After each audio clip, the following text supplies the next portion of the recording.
Today we're looking at Theme 2, Rights and Responsibilities.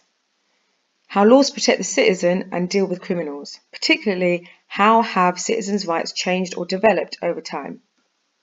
Welcome back to Session 7. In the last video, we looked at the terms you need to remember. We also looked at what the Magna Carta was and why it was set up. In this part of the session, we are going to look at how the Magna Carta has developed the concept of rights in the UK. So the Magna Carta was an extremely important document that still applies today and modern societies that exist. It was the first time that the king, someone in a royal position, was subject to the law, and you can start to see the beginnings of the concept of the rule of law. The Magna Carta began the development of basic legal rights. Here are 3 legal rights it incorporated within its 63 clauses. Firstly, the right to a free trial. Secondly, the use of juries and a trial by peers. Finally, not being arrested without reason. These are all legal rights that continue to exist today. From this grew a call for political rights, with major changes taking place in the 19th and 20th centuries, particularly the right for women to vote. So in 1918, women were granted the right to vote, but only at the age of 28. Not the age of 21 like everyone else. In 1928, women were then allowed to vote at the same age as men, at the age of 21. And then in 1971, the voting age was lowered from 21 to 18. Without the Magna Carta, it would not have had this domino effect on future rights that people were campaigning and fighting for. Campaigns regarding religious rights continued into the 19th century.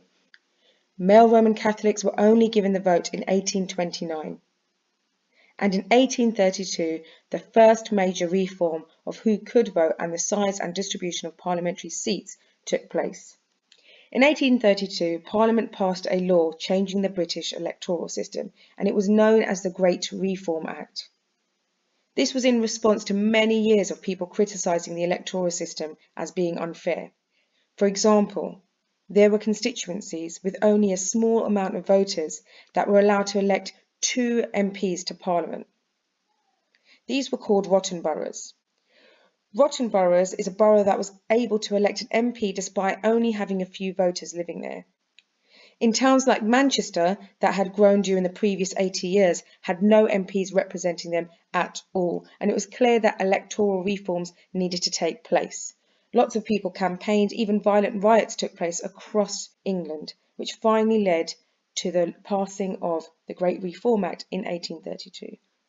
This is another example of the knock-on effect that the Magna Carta has had over rights and how rights have developed and evolved in the UK. Following on from this, the UK became an industrial society in the 19th centuries. Campaigns took place to develop economic rights and the rights of workers. For example, the right to form and join a trade union.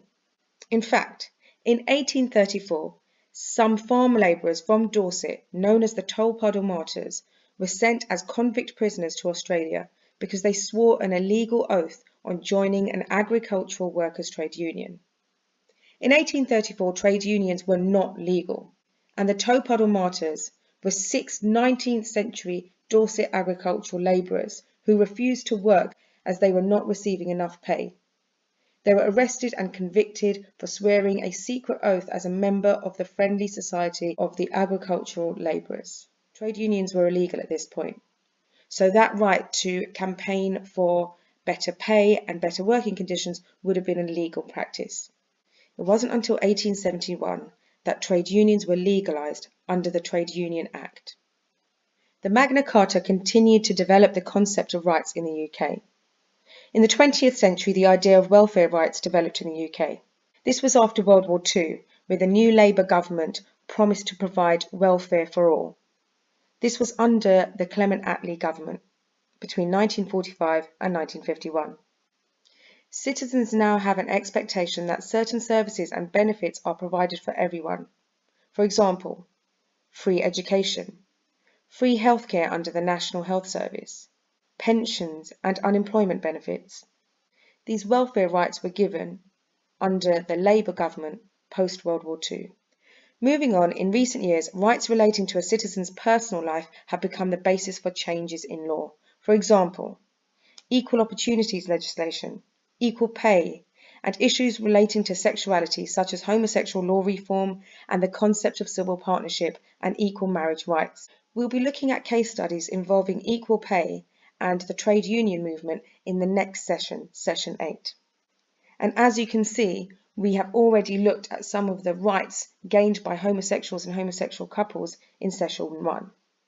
Finally, we can see the impacts of the Magna Carta on society today. For example, there are currently growing calls in regard to rights concerning global issues and environmental issues. Climate change is quickly becoming an issue that is being addressed more and more by countries around the world. As you can see, the Magna Carta has played a fundamental part of the movement of rights in the UK and across the world. It is important for you to know that you do not need to remember every single one of these case studies inside out, but it's worth you having a general understanding of each case study. What I suggest to my students is that they use images as a way of remembering case studies. So for example, rather than writing all of the information about women's suffrage in the early 1900s, you could use an image to represent that case study. Similarly, when we're looking at religious rights and the voting rights given to male Roman Catholics, you could use images to represent those too, as well as the Great Reform Act of 1832. The Topodal martyrs as 1834 could be represented as 6 working men. And as a reminder, you could have some images of trade unions to represent the Trade Union Act of 1871. In order to represent welfare rights, you could have an image of Clement Attlee or a poster of the Labour government that you may find on the internet. Similarly, you may have images of women in the 1970s campaigning for equal pay, or recent images for equal marriage rights for homosexual couples, or a recent image from 2018 of Greta Thunberg organising a student climate march in Sweden. After you've listened to the information about how the Magna Carta has developed the concept of rights in the UK, I want you to look at this slide with the images on it, and I want you to try and remember as much information as you can about each case study based on the images in front of you. Again, you don't need to know about every single case study in a huge amount of detail. You just need to know a little bit about each one, a general summary, so that you can use it as case studies to support your answers, specifically in 8-mark questions. Do the same with this slide. Do the images help you remember certain case studies? If so, this might be a strategy you want to use during revision, particularly for those people who are visual learners. In this part of the session, we have explored how the Magna Carta has developed the concept of rights in the UK. Next, we'll be moving on to explore how the Magna Carta has influenced modern societies across the world.